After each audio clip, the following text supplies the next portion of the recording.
هاي يا حلوين، ويلكم باك تو ماي تشانل. الفيديو ده هجاوبكم عن كل الاسئله اللي انتوا سالتوهاني سواء في كومنتات فيديو كليه التربيه للطفوله المبكره او على الانستجرام، وكمان هكلمكم عن اللي بيحصل في المقابله الشخصيه لكليه التربيه للطفوله المبكره. بس كالعاده قبل ما نبدا الفيديو ما تنسوش لايك للفيديو، اشتركوا في القناه، فاضل لنا بس تقريبا 200 ونوصل 1000 مشترك، فساعدوني ان انا احقق اول تارجت في القناه. بس كده يلا بينا نبدا الفيديو. اول حاجه المقابله الشخصيه، باين من اسمها المقابله الشخصيه دي بتكون عباره عن ان انتوا بتروحوا الكليه تتعرفوا عليها وعلى الدكاتره وعلى المكان، بس برضو ده ما يمنعش ان بيبقى فيه شويه حاجات مهمه كده بتحصل فيها. اول حاجه بيقسموكوا زي مجموعات وبتخشوا مدرج، بيكون فيه دكتور كبير مثلا في الكليه ووكيله الكليه، وممكن كمان يبقى عميد الكليه موجود. اول ما بتخشوا بتقفوا كده صف مثلا 6 بنات، مش بيحصل اي حاجه غير ان هم بيسالوكوا اسمكوا ايه، جايين منين، ومجموعكم كان كام، وليه داخلين الكليه دي. بتجاوبوا على الكام سؤال دول وبعدين تقفوا بالدور على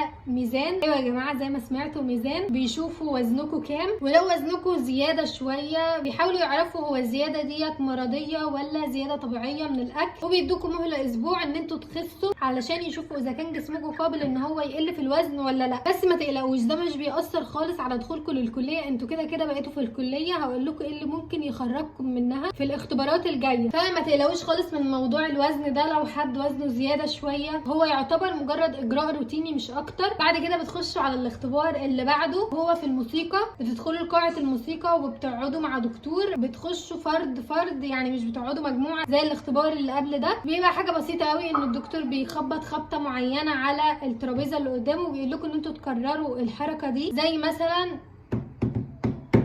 فانتوا بيشوف ان انتوا بتعملوا نفس الحركه ولا لا. كمان ممكن تتسالوا سؤال غريب قوي، ان هو تعرفوا اغاني اطفال ولا لا. قولوا اه وغنوا اي اغنيه. والله بجد ده الاختبارات، عشان كده قلت لكم ما تخافوش خالص، دي حاجات بسيطه جدا، فكل واحد يحضر الاغنيه اللي هيغنيها من دلوقتي. المهم بعد ما بتخلصوا الاختبار الغريب ده بيدوكوا استماره كده او ورقه مكونه من صفحتين فيها اسئله، زي مثلا لو الطفل اللي قدامك كسر الالعاب اللي انت مديها له يلعب بيها هتعملي ايه؟ هتتعصبي جدا؟ مش هتتعصبي خالص. في الموقف الفلاني هتتعاملي ازاي؟ وبيديكي اختيارات تختاري ما بينها. بس كده بتجاوبي تقريبا على 20 سؤال. الاختبار ده جاوبه بكل صراحه، اللي انتوا ممكن فعلا تعملوه في المواقف اللي زي دي. ده برده مش هيأثر ابدا على دخولكم للكليه. بعد كده بيجي الاختبار اللي بعده، بيكون اختبار فني. بيدوكوا ورقه وبيطلبوا منكم ترسموا رسمه معينه او ترسموا الحاجه اللي انتوا عايزينها. بس كده بعدها بتلموا الورق وبتستلموا ورقه ثانيه تكتبوا فيها رغباتكم في الكليه، زي ان انتوا عايزين تكونوا عام ولا عايزين تكونوا انجليزي ولا تربيه خاصه. لسه فاضل اختبار كمان وهو الكشف الطبي. كشف طبي ايه يا نمنا، واحنا داخلين كليه عسكريه؟ لا يا جماعه، بس موجود كشف طبي. هو ده الاختبار اللي ممكن يخرج ناس من الكليه. زي ايه مثلا؟ زي ان يكون عندكم مشكله معينه في الاجزاء الظاهره، يعني زي ايديكوا زي وشكوا، الاجزاء اللي دايما بنتعامل بيها مع الاطفال. عندها التصاق في صباعين كده مع بعض، او عندها بتر في صبع، او عندها صبع صغير زياده. الحاجات دي للاسف بتخرج الناس دي من الكليه. بحاول اكون واضحه معاكم واقول لكم كل الحاجات الموجوده. يكون الكشف الطبي ده بتقعدوا قدام الدكتور، تشوف بقى ايديكوا، بتركز في وشكوا في ملامحكوا، مش اكتر من كده. تشوف اذا كان انتوا مش بتمشوا بشكل صحيح ولا لا. في ناس مثلا ممكن تكون بتعرج شويه في المشي، كمان بيركزوا على ده. الناس اللي فاكره ان هي ممكن ما تتقبلش في الكليه بسبب ان عندها لدغه معينه، فلا، ده مش بيحصل. الحاجتين اللي هم لو انتوا زياده شويه في الوزن او عندكم لدغه حرف مثلا او حرفين، فلا عادي بتعدي. انما لو حد حروفه كلها بايظه فاعتقد برضو مش بيقبلوه. وفي دي لانه انت بتتعامل مع الطفل وانت اللي بتعلميه، ففكره انه يبقى اللي بيعلمه حد دايما حروفه كلها بايظه فتبقى حاجه صعبه شويه. اعتقد علشان كده مش بيقبلوا لو حد عنده حروف كتير ضايعه. دي المقابله الشخصيه بالكامل واللي بيحصل فيها. نيجي بقى للجزء الثاني، وهو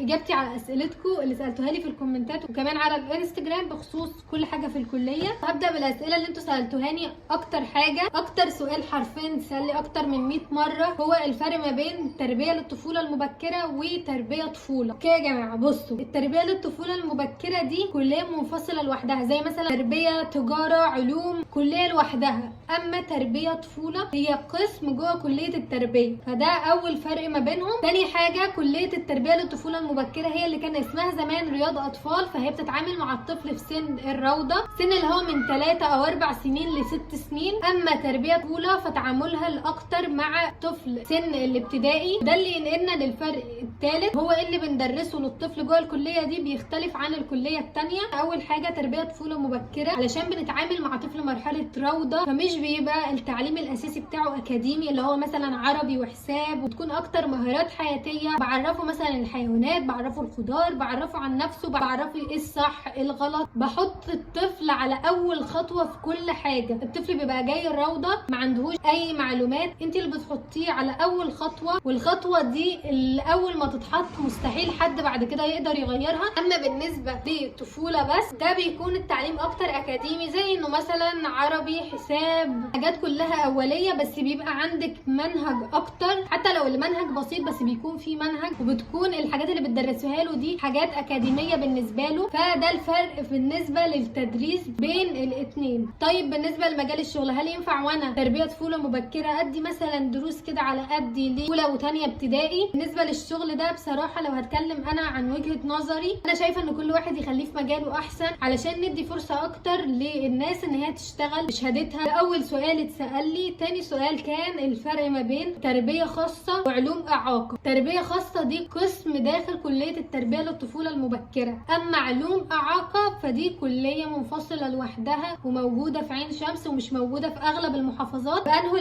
الاحسن طبعا علوم اعاقه، دي كليه منفرده ليها دكاترتها والناس هناك متخصصين اكتر. فلو اخترنا ما بين الاثنين فعلوم اعاقه هي الاحسن. الفرق ما بين الاثنين زي ما قلت لكم، ده قسم داخل كليه ودي كليه منفرده. هيجي ناس يقولوا لي انه في كليه تربيه للطفوله المبكره مثلا في جامعه طنطا عندهم قسم علوم اعاقه، فلا هم بيكون القسم ده تربيه خاصه، بس هم مثلا مسميينه بنفس اسم علوم اعاقه، انما هو في الاساس بيكون نفس قسم التربيه الخاصه. الفرق ما بين الدراسه في الاثنين بيدرسوا نفس الحاجات، يمكن بس الميزه اللي في علوم اعاقه ان هم بيكونوا متخصصين اكتر، علشان الدكاتره بتكون اشطر بكتير ومتخصصه في المجال اكتر. لو قدامكم الاثنين اختاروا علوم اعاقه، لو دخلتوا تربيه خاصه فهي برده حلوه جدا، انا فيها. بقول لكم في مجال الشغل في الشارع اللي هو سوق بقى العمل مفيش فرق خالص ما بين الاثنين، الاول وفي الاخر اللي بيشتغل هو الاشطر. ثالث سؤال اتسال لي وهو ان انتوا عايزين تعرفوا اكتر عن المواد اللي جوه قسم التربيه الخاصه. مش عارفه بجد ليه مستعجلين، بس هقول لكم برده بتدرسوا كل المجالات. مثلا المواد اللي هي النفسيه اللي ليها علاقه بعلم النفس، زي علم نفس الطفل، علم نفس اللعب، الحاجات اللي هي فيها الجانب النفسي بتاع الطفل. تدرسوا من الجانب الفني، يعني هنرسم، لا مش هترسموا، ممكن ترسموا حاجات بسيطه، بس الاساس فيها ان انتوا مثلا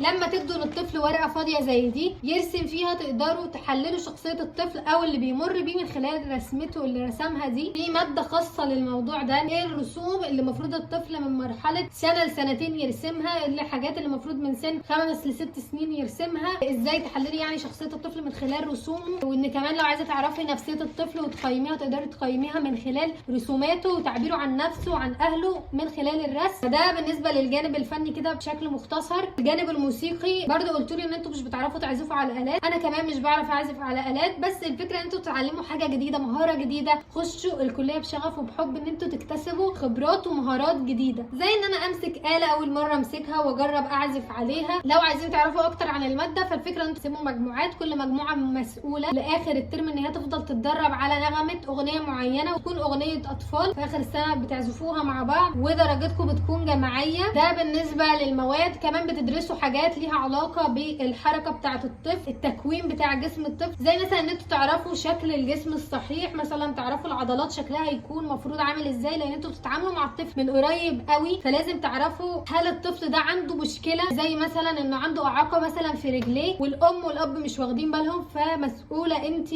كمعلمه روضه ان انت تاخدي بالك من الحاجات دي. فبرضه بتتعلموها في الكليه، بيبقى عندكم صاله اسمها الصاله المغطاه او صاله الجيمنازيوم بتتعلموا فيها المهارات دي، وكمان بيكون عندكم جيم وحاجات كده. هبقى اخدكم جوله مره في الكليه بتاعتي. المهم انه ده بشكل مختصر المواد اللي انتوا بتدرسوها، مواد ممتعه جدا، المناهج اغلبها قريبه من بعض، فمش بتحسوا ان انتوا عليكم كم مهول من المنهج زي ما انتوا مفكرين، لا المواد اصلا شبه بعضها، بتحسوا ان انتوا بتدرسوا سيله هم 9 مواد فانتوا بتحسوا ان هم 4 مواد. كمان نقطه سهوله او صعوبه المنهج. بالنسبه للامتحانات برضو سالتوني عليها، مش عارفه مستعجلين على ايه. الامتحانات مش بتخرج بره المنهج، اللي بتذاكره هو اللي بتمتحن فيه وهو اللي بتاخد درجته. كليه التربيه للطفوله المبكره واغلب كليات التربيه ما فيهاش غش، بتحل بمجهودك. كمان الكليه دي تحديدا عددنا بيكون قليل، فكل واحد بيكون في ورقه، فلو انتوا ما عندكوش استعداد تذاكروا فهي مش هتحبوها. المذاكره فيها هي عباره عن المذاكره في اخر شهر بس. سؤال تاني برضو سالتوني عن الغياب والحضور. كليه التربيه للطفوله المبكره من الكليات اللي فيها سكاشن، ومن الكليات العمليه، ومن الكليات اللي فيها غياب وحضور وسقوط بسبب الغياب. لازم تحضروا، خصوصا لو كليتكم ساعات معتمده، ايا بقى كانت الكليه. لو انتوا كليه تانية مش تربيه طفوله مبكره وكليتكم ساعات معتمده، لازم تحضروا. حضوركم هو نجاحكم. حتى لو بتحضروا مش بتعملوا كل المطلوب منكم، بس مجرد ان انتوا بتحضروا فده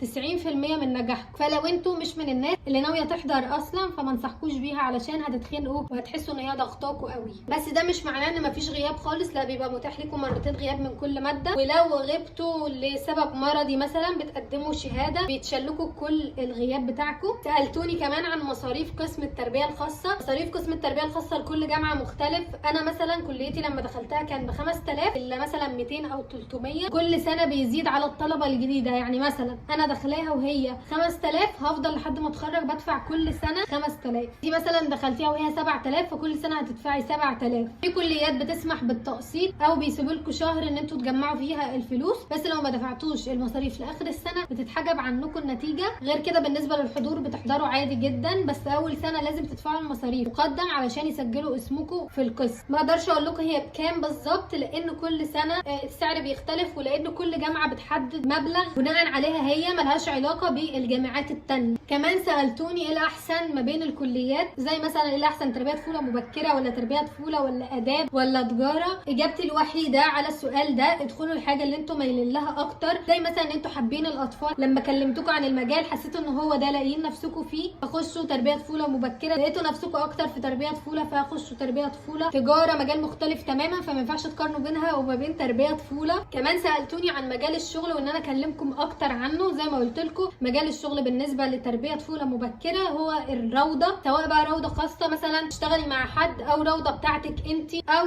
روضه تابعه للمدرسه ليها سفر بره وليها مجال متاح بره. بالنسبه للتربيه خاصه فمجالها زي ما قلت لكم اخصائيين تخاطب او اخصائيين تربيه خاصه بشكل عام، لان التخاطب ده جزء من الشغل مش الشغل نفسه. كمان من اكتر المجالات اللي ليها سفر بره لو سعيتوا لده. يعني ما تستنوش ان انتوا تسافروا وانتوا ما بتسعوش ان انتوا تسافروا، فاهمين الفكره؟ ده مجالها بالنسبه لاكتر حاجه ان انتوا تشتغلوا اخصائيين في مراكز او تفتحوا مراكز خاصه بيكم. كمان سالتوني ان انتوا تبقوا معيدين ازاي في الكليه. علشان تبقوا معيدين لازم تجيبوا في ال4 سنين امتياز، ودي حاجه سهله جدا على فكره، لان انتوا مش بتذاكروا كتير، بس المواد شبه بعضها، فبيبقى عندكم كده معلومات بتذاكروا اخر شهر بس تقريبا مع التزامكم طول السنه، فبتقدروا ان انتوا تجيبوا امتياز. كنت اتمنى الاقي حد يقول لي المعلومه دي لما كنت داخله الكليه، بس للاسف ما اتقالتليش. ففي اول سنه ليا ما جبتش امتياز، بس بعد كده كل السنين اللي بعدها جبت امتياز. فاللي هقوله لكم ان انتوا لو عايزين تبقوا معيدين بس التزموا. وده مش معناه ان انتوا مش هتستمتعوا بالكليه، لا، هتستمتعوا وهتقضوا وقت لذيذ وهتخرجوا وهتغيبوا وتفكسوا المحاضره مره. ما تخافوش، يعني حوار الامتياز ده مش اللي هو اللي قاعدين في اول بنش بس. كده انا جاوبت على اكتر الاسئله اللي انتوا سالتوهاني. لو عندكم اسئله تانية اكتبوها لي برده في الكومنتات وهجاوبها كلها، او ابعتوا لي على الانستجرام، هسيب لكم اللينك برده في الوصف. بس كده اتمنى ان انتوا تكونوا استفدتوا، ومبروك لاي حد جاله الكليه وبعتوا لي في الكومنتات. حقيقي اتبسطت جدا ليكم ان انا كنت سبب ان انتوا تختاروا الكليه دي. بس كده بحبكم جدا، ويلا باي.